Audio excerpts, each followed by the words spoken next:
देखी जगह को श्याम के दिल हर्षायो है और बंसी वालो श्याम घूम के आयो है।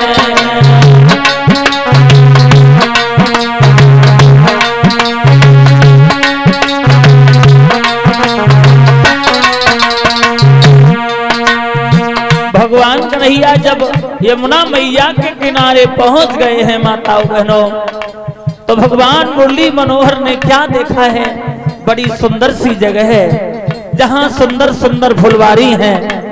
उन फुलवारियों पर सुंदर सुंदर फूल लगे हुए हैं, उन फूलों पर सुंदर सुंदर भंवरे किलोले कर रहे हैं। देखा है भगवान।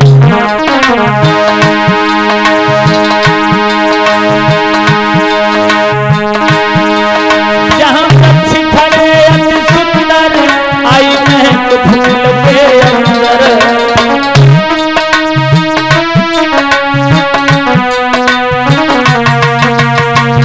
भगवान कन्हैया ने क्या देखा है? जहां सुंदर सुंदर फुलवारी हैं, उन फुलवारियों पर सुंदर सुंदर कैसे देव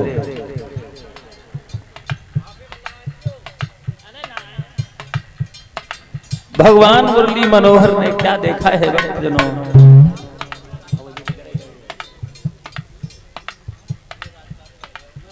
बड़ी सुंदर सी जगह जब देखी है तो विद्वान कहता है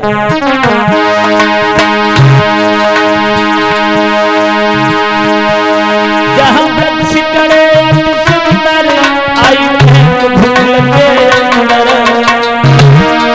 जहां हरी भरी फुलवारी थी बसंत ऋतु सी सुंदर ज्ञान गमायो है। बंसी वालो घूम के आयो है।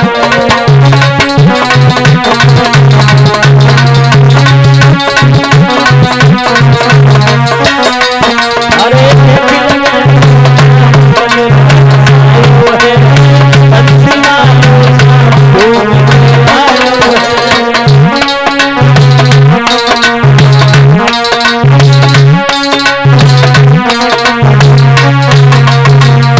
ध्यान देना परीक्षित जी, भगवान कन्हैया ने वो सुंदर सी जगह देखी तो भगवान मुरली मनोहर ने अपनी सुंदर सी बंसी निकाली और सुंदर सी बजाई। कैसी बजाई? लई मुरली जब हाथन में दीदी फिर श्याम बजाई।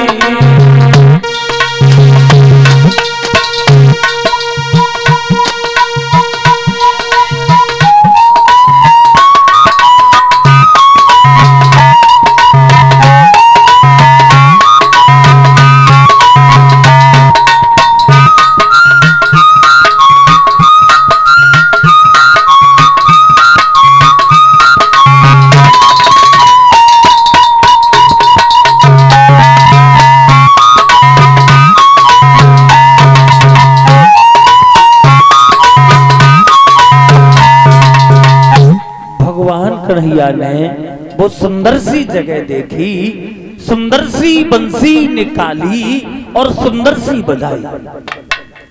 और जब बंसी बजाई, एक बात और भी बता दे भक्तजनों, भगवान कन्हैया ने ये महाराज की लीला का काम काहे को किया? आपके दिमाग में आ जाएगा कि भगवान ने ये रासलीला काहे को की। ध्यान से सुनना, ध्यान देना भक्तजनों। जब भगवान कन्हैया ने वो अपनी बंसी बजाई है, कब बजाई? शरद ऋतु की पूर्णिमा के दिन रात्रि में। और जब उस बंसी की आवाज गोपियों के कान में पड़ी है तो प्रमाण ये मिला है, जब गोपियों ने बंसी की धुन सुनी तो गोपियां बंसी की धुन में विभोर हो गई, काम भी करती जा रही हैं और बंसी की धुन में नाचती भी जा रही हैं। लेकिन जहां से बंसी की धुन की आवाज आ रही थी, भाग भाग के वहां जाने लगी हैं गोपियां। अगर कोई गोपी खाना बना रही थी तो एक रोटी हाथ में है, दूसरी तवा पे है, वो हाथ में लेके भाग खड़ी हुई। बंसी की धुन में सब भूल गई। अगर कोई गोपी श्रृंगार कर रही थी तो एक आंख में काजल लगा लिया, दूसरे का ध्यान ही नहीं रहा, ऐसी बंसी बजाई भगवान ने। अगर किसी गोपी को माताओं बहनों अपने ससुर को भोजन देना था, गाय को चारा डालना था, लेकिन बंसी की धुन जब कान में पड़ी तो ससुर को चारा डाले आई और गाय को भोजन दे आई। भगवान ने ऐसी बंसी बजाई। गोपियों के पतियों ने बहुत रोका, लेकिन एक भी गोपी नहीं मानी है। जहां से बंसी की आवाज आ रही है वहां भाग भाग के पहुंच गई हैं गोपियां। भगवान मुरली मनोहर के पास जाके कहा है, भगवान आज तुम हमारे साथ महाराज का काम करो। तो भगवान कहते हैं आज नहीं फिर कभी देखा जाएगा। बोले आज नहीं मानूंगी, आप हमारे साथ में महाराज का काम कीजिए। तो भगवान मुरली मनोहर गोपियों के साथ महाराज का काम करने के लिए जब शुरू हुए हैं तो ध्यान देना परीक्षित जी, जितनी गोपी थी उतने ही भगवान कन्हैया बने, जितनी गोपी थी उतने ही श्याम बने। आजकल लोग भगवान पे उंगली उठा देते हैं कि जब भगवान कन्हैया गोपियों के साथ नाचते रहे तो हम नाच लेंगे, तो कौन सी बात है?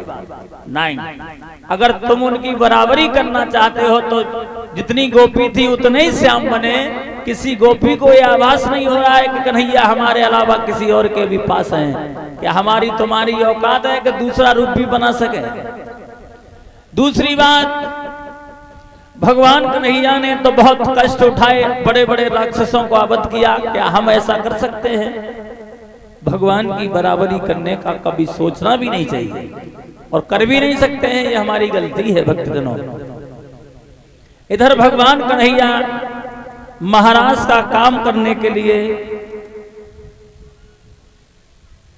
जब तैयार हो जाते हैं, भगवान मुरली मनोहर गोपियों के साथ में नाचने लगे हैं। और देखिए ये 251 रुपए से हमें अभी सम्मानित करके गए थे चंद्रभान सिंह जी। चंद्रभान सिंह जी और सभी साथियों को 10-10 रुपए से सम्मानित किया है और हमें पगड़ी बांध के भी सम्मानित किया है। कामना करते हैं भगवान ऐसे भक्त लोगों को सदैव आगे बढ़ाते रहें, सदैव खुश बने रहें, यही भगवान से हमारी कामना है। देखिए भक्तजनों,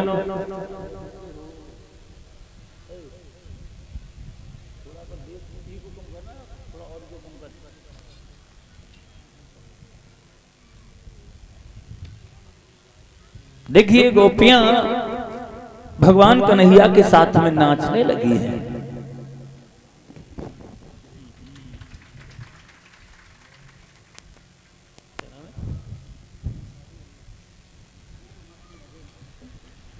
और देखिए ये 251 रुपए के हार से हमें सम्मानित कर रहे हैं पीतंबर सिंह जी बघेल साहब जी और सभी साथियों को 10-10 रुपए से सम्मानित किया है।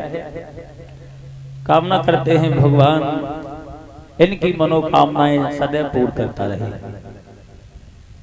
इधर तो भगवान मुरली मनोहर गोपियों के साथ में महाराज का काम कर रहे हैं और उसी बंसी की आवाज कहां पहुंची? कैलाश पर्वत पे।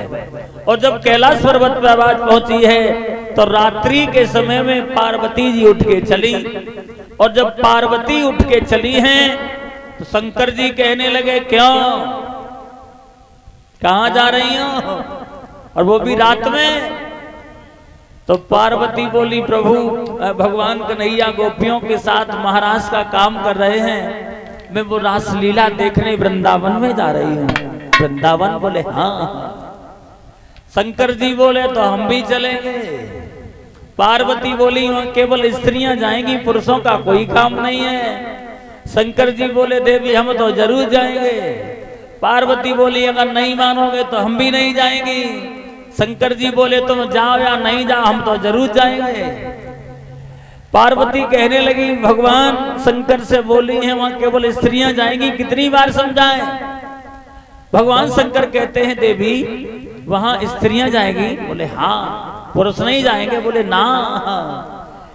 तो तुम एक काम करो, क्या आपके पास कोई साड़ी रखी है? साड़ी क्या करोगे? बोले साड़ी है। करना क्या है? बोले सुनो।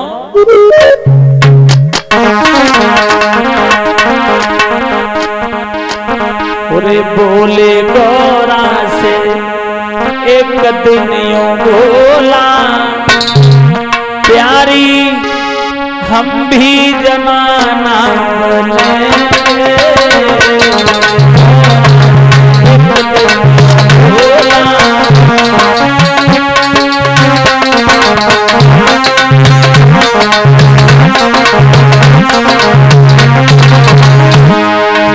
भगवान शंकर कहते हैं देवी अगर तुम्हारे पास कोई साड़ी रखी हो तो ले आ। क्या करोगे? बोले जनाना बनाओ। जनाना? बोले हाँ। पार्वती बोली जनाना बनाए, औरतों वाला श्रृंगार करें और जो 1.5 हाथ की दाढ़ी लटकी है जाए का छुपाए। शंकर जी बोले चिंता नहीं करो, लंबा सा घूंघट मार लेंगे लेकिन महाराज का काम नहीं छोड़ेंगे। बोले गोरा से बोला प्यारी हम भी जनाना बनेंगे।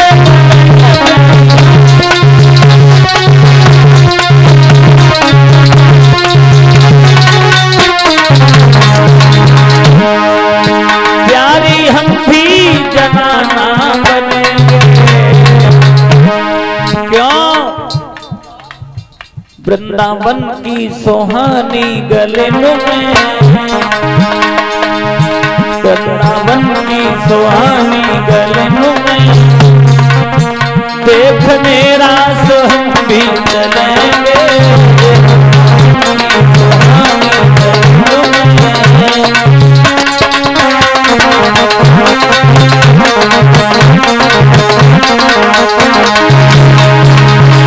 भगवान शंकर कहते हैं देवी अगर तुम्हारे पास साड़ी रखी हो तो ले आओ, हमें जनाना बनाओ लेकिन महाराज का काम नहीं छोड़ेंगे। और जब भगवान शंकर नहीं माने हैं माताओं बहनों, तो आज पार्वती ने अपने हाथों से अपने पति को जनाना बनाया, औरतों वाला श्रृंगार किया, साड़ी पहनाई। भोले बाबा ने लंबा सा घूंघट मार लिया। आगे आगे पार्वती, पीछे पीछे भोले बाबा चले हैं। और ये पार्वती पहुंच गई कहां? जहां महाराज सो रहा था। कुछ लड़कियां दरवाजे पे खड़ी थीं। पार्वती को रोक लिया, खड़ी हो जाओ। कहां से आई? बोली कैलाश पर्वत से। अच्छा शंकर जी की पत्नी हो? बोले हाँ हाँ जाओ अंदर जाओ। पार्वती तो अंदर चली गई, भोले बाबा पीछे पीछे लगे थे, रोक लिया, खड़ी हो जा। पहली बार देखा है। कौन हो? तुम्हारे पति का नाम क्या है? अब शंकर जी तो कुछ नहीं बोल पाए। पार्वती दूर से ही भगे आई, बनी कितनी बार मना किया, नहीं माने, अब क्या कह दूं। तो शंकर जी ने संकेत कर दिया जो कुछ कहो सो कहो लेकिन अंदर ले चलो। अब पार्वती लौट आई, लड़कियों से कहा है क्यों इन्हें क्यों रोक लिया, इन्हें अंदर क्यों नहीं जाने दिया। लड़कियां बोली देखो हम तुम्हें तो जानते हैं और इन्हें पहली बार देखा है, ये आपके साथ आई हैं, आप ही बता दो ये कौन है। तो आज पार्वती बात बदल के बोली है देखो तुम्हें नहीं मालूम, हम तुम्हें बता रहे हैं ये कौन है। कौन है? बोले सुनो बता रहे।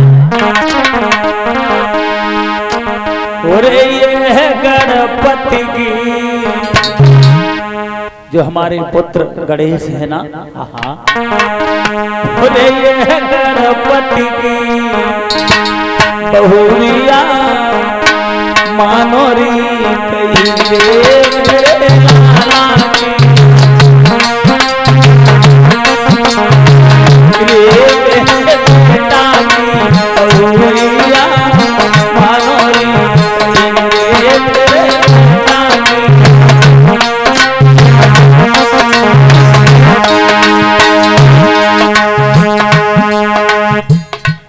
पार्वती कहने लगी हमारे पुत्र गणेश की पत्नी है। लड़कियां बोली इसका मतलब है तुमने अपने पुत्र की शादी कर ली। बोली हाँ। अबे कितने दिन भाई? अच्छा। बोले हाँ। लड़कियां बोली हमें ऐसा लगता है बहू तो तुमने देख के करी है, बहू तो तुमसे उलंगी है। बोले हाँ। लड़कियां बोली तुमने अपने पुत्र की शादी कर ली और हमारे पास कोई खबर भी नहीं भिजवाई है? तुमने हमारे पास कोई खबर भी नहीं भेजी। चलो कोई बात नहीं है, खबर नहीं भिजवाई कोई बात नहीं, चलो यहाँ आई गई हूं तो एक काम करो क्या, अरे शादी कर लई अपने लला की खबर लो नहीं भिजवाई। घूंघट में कहटाइयो देखे बोली लड़कियां, घूंघट में कहटाइयो देखे कैसी बहुअर आई, कैसी गणपति की बहुरिया मानोरी रे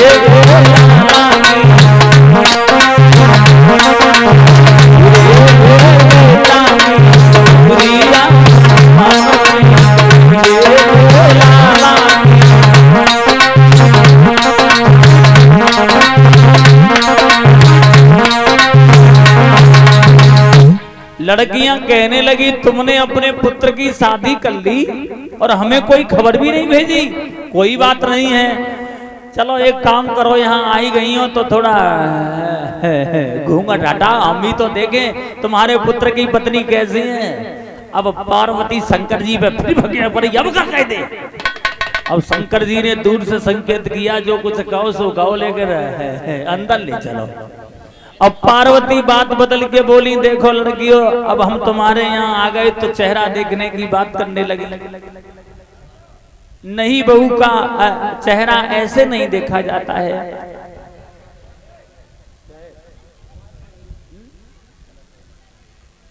देखिए एक कलश वाली कोई खड़ी हो जाए नहीं बता दें, जो सामने ही बैठी हैं सभी, इससे डिस्टर्ब होता है बार बार, बता दे जाए। अभी भैया पैसा दे के गए हैं, इन्हें दान करके गए हैं, बहुत अच्छा रहा है वो। ध्यान देना भक्तजनों, और अगर सभी खड़ा होना चाहती हो तो हो जाओ, लेकिन वो सही नहीं लगता है। हो जाओ, तुम्हारा भी मन है और इनका भी मन है। ध्यान देना भक्तजनों, कल हमने कहा था सभी आगे बैठेंगी तो बीच बीच में तो बैठ जाती हो। ध्यान देना, इधर श्री सुखदेव जी महाराज समझा रहे हैं। पार्वती कहती हैं अगर चेहरा देखना है तो ऐसे नहीं, कैलाश पर्वत पे आना और वो भी खाली हाथ नहीं, कुछ लेके आना, तब हम अपनी बेटा की बहू का चेहरा दिखाएंगे। और पार्वती इतना कहने के बाद भोले बाबा को अंदर ले गई और भोले बाबा को एक जगह बिठा दिया। अब भोले बाबा जैसे ही थोड़ा सा घूंघट ऊपर को उठाते हैं, पार्वती दूर से ही भक्याए पत्ती है, नीचे करे राम का नाक कटवाओगे, चले आए नहीं माने, नीचे करे राम। अब पार्वती वो शंकर जी उचक उचक के रह जाते हैं, लेकिन देख नहीं पा रहे।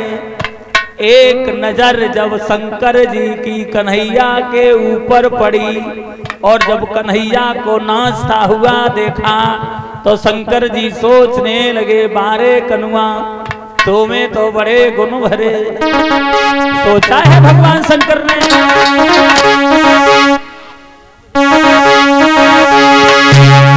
कारे कारे या कारे कारे सखियां मोहलाई रे तीनों है जादू।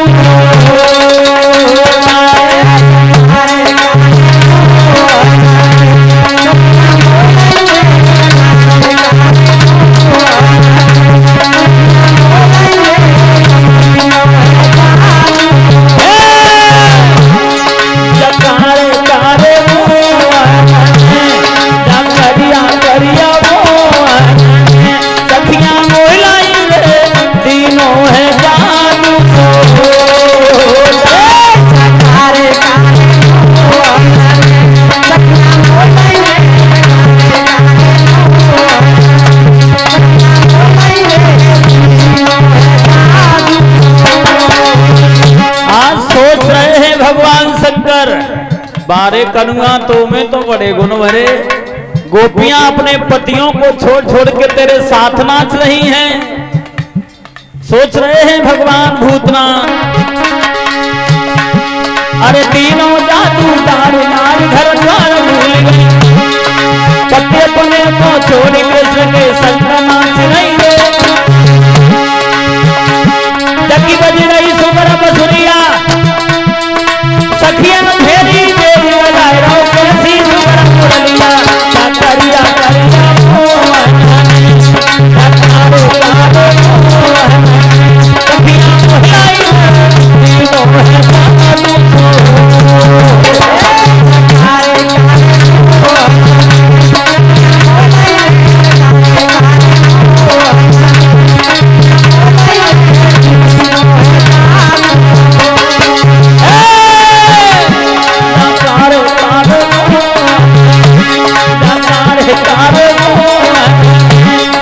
मोहलाई तीनों है साधु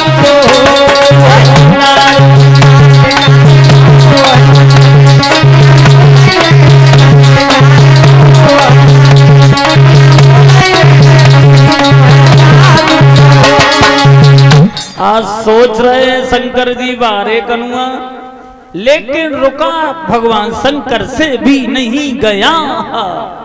वो साड़ी उतारी, एक तरफ फेंकती, डमरू हाथ में ले लिया। भगवान शंकर भी वहां नाचने लगे हैं। और जब शंकर जी नाचने लगे, वहां भगवान कन्हैया ने भगवान शंकर का एक नाम रख दिया। क्या नाम पड़ा? गोपेश्वर भगवान। बोलिए गोपेश्वर भगवान की। इधर भगवान कन्हैया गोपियों के साथ में महाराज का काम कर रहे हैं, लेकिन गोपियों को घमंड हो गया। क्या हो गया? घमंड। और घमंड भगवान को प्यारा नहीं है। और भगवान का भोजन बताया गया है घमंड। गोपियों को घमंड क्या हो गया माताओं बहनों? गोपियों को ये घमंड हो गया, कन्हैया हमारे कब्जा में है, जब चाहेंगे तब घर के बर्तन साफ कराएंगे, जब चाहेंगे तो घर पे बुलाएंगे, जब चाहेंगे